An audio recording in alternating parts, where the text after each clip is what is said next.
5 minutes pour comprendre le référé mesure utile. L521-3 du Code de justice administrative. On regarde où se trouve l'article correspondant à votre référé. Bon, là j'avoue, ils se suivent un peu tous, donc c'est ça, c'est facile. Si vous connaissez par cœur L521-1 du Code de justice administrative, vous savez que les référés suivants sur le référé liberté et référé mesure utile sont à la suite. Cette procédure va permettre au juge d'ordonner toute autre mesure utile sans faire obstacle à l'exécution de la décision administrative. Donc le référé mesure utile ne peut être utilisé pour obtenir la suspension d'une décision administrative. Vous devez pour cela former un référé suspension. Et généralement, lorsque vous allez procéder à un référé mesure utile, cela va concerner les demandes de communication de documents administratifs utiles pour former un recours, les expulsions des occupants sans titre d'un immeuble relevant du domaine privé d'une commune, les expulsions d'occupants sans titre d'immeubles relevant du domaine public d'une personne publique ou d'une personne privée. Vous allez passer aux conditions de fond. Vous avez 4 conditions. Donc la mesure demandée ne doit pas faire obstacle à l'exécution d'une décision administrative.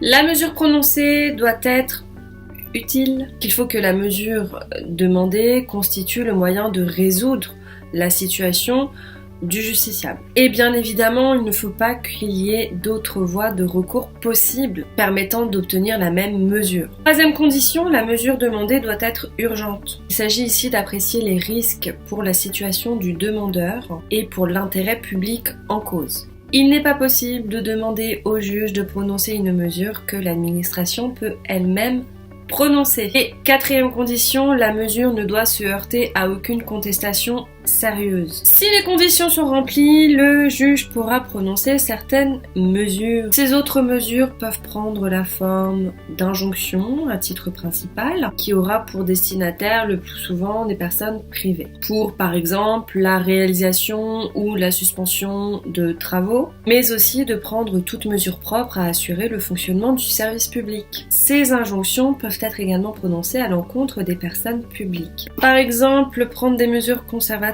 destinées à faire cesser un péril imminent trouvant sa cause dans son action ou sa carence. N'oubliez pas que la demande de référé mesure utile peut être demandée indépendamment de tout recours au fond.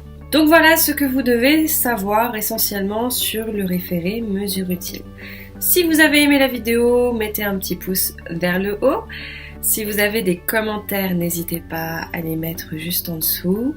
Et puis je vous dis bon courage à tous lorsque vous allez réviser les procédures de référé. Bon courage et à bientôt dans une nouvelle vidéo. Salut!